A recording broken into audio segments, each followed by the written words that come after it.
नमस्कार, सप्तधारा न्यूजमध्ये आपले स्वागत आहे। आज मंगळवार दिनांक 7 मे 2024 न्यूज बुलेटिनमध्ये जाणून घेऊया आजच्या ठळक घडामोडी। कोरेगाव विधानसभा मतदारसंघात सुमारे 66.34% मतदान, कोणताही अनुचित प्रकार नाही। संपूर्ण सातारा जिल्ह्याचे लक्ष लागून राहिलेल्या सातारा लोकसभा मतदारसंघातील कोरेगाव विधानसभा मतदारसंघात मंगळवारी शांततेत मतदान झाले। दुपारी 3 वाजेपर्यंत 34% मतदान झाले होते। दुपारनंतर मतदानाचा वेग वाढला। उन्हाची तीव्रता कमी झाल्यानंतर मतदारांची मतदान केंद्रात गर्दी झाली। कोरेगाव आणि पुसेगाव शहरातील मतदान केंद्रावर नागरिकांची गर्दी झाली होती। प्रत्येक मतदान केंद्रावर बंदोबस्त तैनात करण्यात आला होता।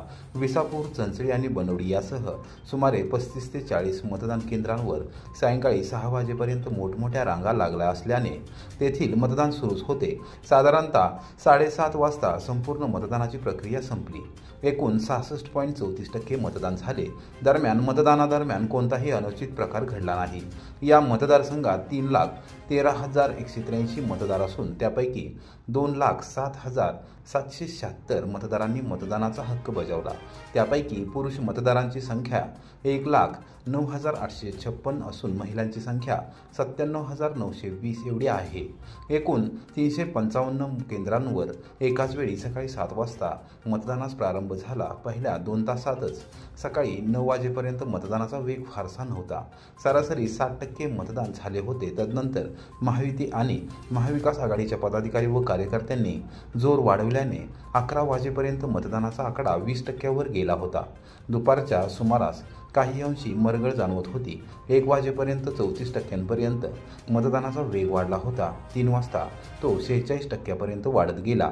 दुपारनंतर मतदानाचा वेग वाढला। उन्हाची तीव्रता कमी झाल्यानंतर मतदारांची मतदान केंद्रात गर्दी झाली। सायंकाळी 5 वाजेपर्यंत 57.27% मतदान झाले। शेवटच्या 1 तासात मतदान केंद्राबाहेर मोठमोठ्या रांगा लागल्या होत्या। सुमारे 30 ते 35 मतदान केंद्रांवर सायंकाळी 6 वाजेपर्यंत मोठमोठ्या रांगा लागल्या असल्याने तेथील मतदान सुरूच होते।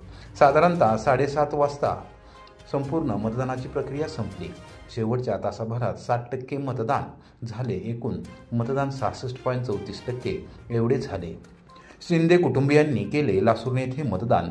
सर्वाधिक चर्चेचे आणि हाय व्होल्टेज मतदारसंघ म्हणून कोरेगाव विधानसभा मतदारसंघाची संपूर्ण पश्चिम महाराष्ट्रात चर्चा आहे।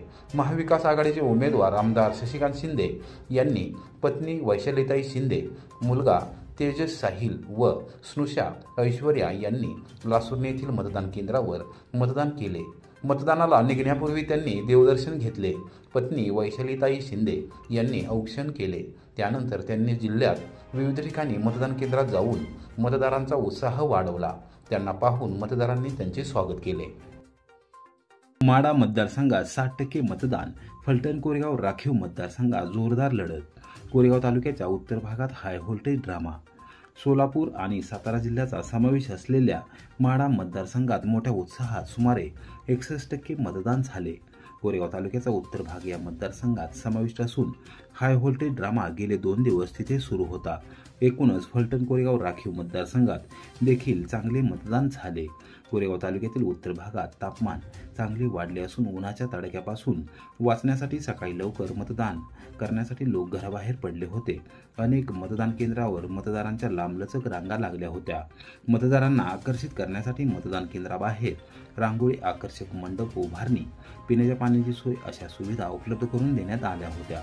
वाटर स्टेशन, पिंपुडे बुद्रुक, सोनके, करंजखोप, रंदोलाबाद, सोळशी, नांदवळ, नायगाव आदींसह प्रमुख गावे या मतदारसंघात असून तिथे राजकीय मतभेद जोरात आहेत। महायुती विरोधात महाविकास आघाडी अशी थेट लढत झाल्याने कार्यकर्ते अगोदरपासून निवडणुकीच्या रणांगणात उतरले होते। माढ्यातील जनता मला निवडून देईल, मी जनतेमधील उमेदवार असून लादला गेलेला उमेदवार नाही, असे म्हणत विरोधकांना टोला लगावला आहे। माढा लोकसभा मतदारसंघातील जनतेने माझी उमेदवारी जाहीर केलेली आहे, त्यामुळे माढ्यातील जनता मला या निवडणुकीमध्ये निवडून देईल असा माझा पूर्ण विश्वास आहे, असे महाविकास आघाडीचे उमेदवार धैर्यशील मोहिते पाटील यांनी सांगितले। पश्चिम महाराष्ट्रात माढा लोकसभा मतदारसंघातील निवडणूक राजकीयदृष्ट्या अत्यंत प्रतिष्ठेची मानली जाते। 2009 मध्ये या मतदारसंघाची नव्याने रचना झाली तेव्हा बारामती मतदारसंघ सुप्रिया सुळे यांना देऊन खासदार शरद पवार येथून निवडून आले होते। सातारा आणि सोलापूर या 2 जिल्ह्यात पसरलेला मतदारसंघात 2019चा अपवाद वगळता तर शरद पवार यांचे प्राबल्य दिसून आले. पण सध्या या मतदारसंघात महाविकास आघाडीचा एकही आमदार नाही. सर्व 6 आमदार महायुतीचे आहेत. जगा पायाखालची वाळू घसरलेली, म्हणजे सगळ्या शक्तींचा उपयोग करून झाला विरोधी पक्षाचा. प्रचंड दबाव मतदारसंघावर होता की जिथं जिथं महाविकास आघाडीच्या फेवरमध्ये मतदान होणार अशा ठिकाणी प्रचंड पोलीस बंदोबस्त ठेवून एक भीतीचं वातावरण लोकांच्या मनामध्ये केलं होतं. हे जर वातावरण नसतं, फ्री इलेक्शन वातावरण असतं तर अजून मतदानाची टक्केवारी वाढली असती. पायाखालची वाळू घसरली, त्यांना दिसत होतं सरळ सरळ इलेक्शन त्यांच्या हातून घसरली. त्यांच्यामध्ये एवढं करून जर पराभव समोर दिसत असेल तर त्या दृष्टिकोनातून त्यांचं ताळतंत्र सुटला सगळा. प्रत्येक विधानसभेत मला लीड राहील. आजच्या घडीला मी दिवसभर सगळ्या प्रमुख कार्यकर्त्यांशी बोलत होतो, गावगावच्या कार्यकर्त्यांशी बोलत होतो. तर सगळ्यांनी ठाम विश्वास दिला की कुठलंही गाव मागं राहणार नाही. फार क्वचित बोटावर मोजणे इतकी गावं मागं राहतील. मेजॉरिटी सगळीकडे लीड मिळेल आणि नेहमीप्रमाणे हुकमी एका माळशिरस तालुका आहे माळा लोकसभा मतदारसंघाचा इलेक्शन आहे. 4थ्या इलेक्शनमध्ये सुद्धा माळशिरस तालुकाच प्रभावी ठरणार आणि मला खात्री आहे मी चांगल्या मताधिक्याने निवडून येईन. विशेष मतदान केंद्रांमुळे भारावून गेले कोरेगाव विधानसभा मतदारसंघातील मतदार. प्रशासनाने केले उत्कृष्ट नियोजन.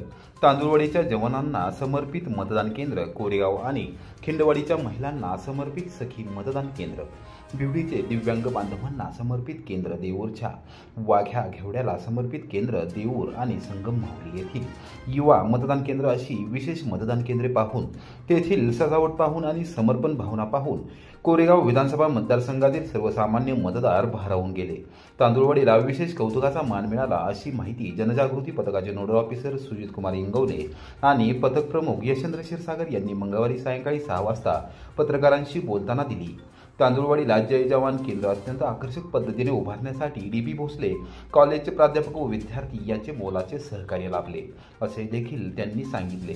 मतदान जनजागृतीचाच एक भाग म्हणून विशिष्ट मतदान केंद्र काही घटकांना मध्यवर्ती ठेवून ही केंद्रे उभारण्यात आली होती. यामध्ये दिव्यांग, महिला, जवान, किसान आणि युवा यांचा समावेश आहे. महिला मतदान केंद्रावर महिलांच्या आवडीच्या गुलाबी रंगाने आकर्षक वातावरण तयार झाले. कमान, कविता, सेल्फी आणि गुलाबी पडदे यामुळे विशेष सखी महिला मतदान केंद्रे गजबजून गेली. युवा मतदान केंद्रावर देऊर आणि संगम माहुली येथे तरुणांचे स्फूर्तीस्थान असलेले स्वामी विवेकानंद यांची सुंदर कविता प्रदर्शित करण्यात आली होती. तसेच संस्कृती मोरे आणि आदिती स्वामी या 2 युवा आयकॉन यांची छायाचित्रे देखील झळकत होती. वाघ्या घेवड्याच्या सजावटीने शेतकरी वर्ग आनंदून गेला. एकंदरीतच अशी विशेष मतदान केंद्रे प्रेरणादायी ठरली अशा भावना सहाय्यक निवडणूक निर्णय अधिकारी तथा प्रांताधिकारी अभिजित नाईक, तहसीलदार डॉक्टर संगमेश कोडे, निवडणूक नायब तहसीलदार सारिका शिंदे यांनी व्यक्त केली.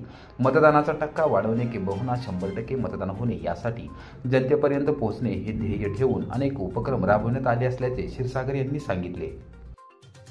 वडूज कुमठे रस्त्यावर 4 चाकीच्या धडकेत वृद्धाचा मृत्यू. वडूज पोलीस ठाण्यात अपघाताचा गुन्हा दाखल.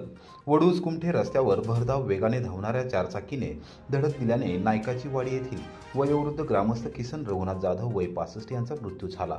या अपघाताची नोंद वडूज पोलीस ठाण्यात झाली आहे. सोमवार दिनांक 6 मे रोजी सायंकाळी 6 वाजण्याच्या सुमारास वडूज कुमठे रस्त्यावर बामन हिरा नावाच्या शिवाराजवळ नायकाची वाडी येथील रहिवासी किसन रघुनाथ जाधव हे एका झाडाखाली उभे होते. त्यावेळी नागाच्या कुमट्याहून वडूजच्या दिशेला जाणाऱ्या मोटारीने त्यांना जोरदार धडक दिली. ही घटना समजताच गावकऱ्यांनी जखमी अवस्थेत जाधव यांना खासगी रुग्णालयात दाखल केले. मात्र उपचारापूर्वीच त्यांचा मृत्यू झाला असल्याचे वैद्यकीय अधिकारी यांनी सांगितले. अपघाताची माहिती समजताच वडूजचे पोलीस निरीक्षक घनश्याम सोनवणे व सहकारी घटनास्थळी दाखल झाले. अपघातग्रस्त 4 चाकी वाहन चालक निलेश भरत कुंभार वय 25 राहणार गोपूस तालुका खटाव यांच्या विरुद्ध वडूज पोलीस ठाण्यात मंगळवारी सायंकाळी 6:30 वाजण्याच्या सुमारास अपघाताचा गुन्हा दाखल करण्यात आला आहे. हवालदार मल्हारी हांगे तपास करत आहेत.